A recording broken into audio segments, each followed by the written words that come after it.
بسم اللہ الرحمن الرحیم۔ السلام علیکم viewers, welcome to my channel قرأت قرآن۔ ویورز، آج جو میں آپ کے لیے ٹاپک لے کے آئی ہوں وہ اسلام کیا چاہتا ہے۔ ویورز، کیا آپ جانتے ہیں کہ اسلام ہم سے کیا چاہتا ہے؟ اگر نہیں تو آئیے جانتے ہیں۔ اسلام کے پیش نظر یہ بات کبھی نہ رہی کہ وہ لوگوں کو اپنا عقیدہ قبول کرنے پر مجبور کرے۔ البتہ اسلام صرف عقیدہ ہی نہیں ہے، بندوں کی بندگی سے انسان کی آزادی کا اعلان ہے۔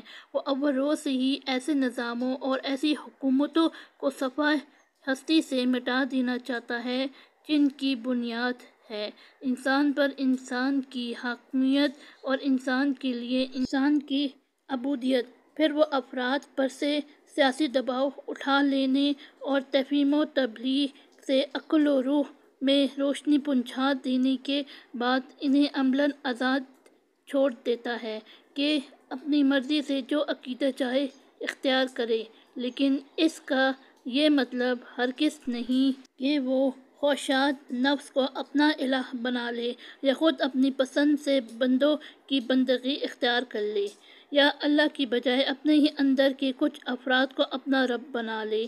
ایسا نظام جو دنیا میں انسانوں پر حکمرانی کرے، اس کے لیے صرف اللہ کی عبودیت پر قائم ہونا شرط ہے، اور یہ اسی وقت ممکن ہے جب شرائع اور احکام صرف بارگاہ الہی سے حاصل کیے جائیں اور اس عالمگیر نظام کے سائے میں رہتے ہوئے ہی ہر فرد جو عقیدہ چاہے اپنائے۔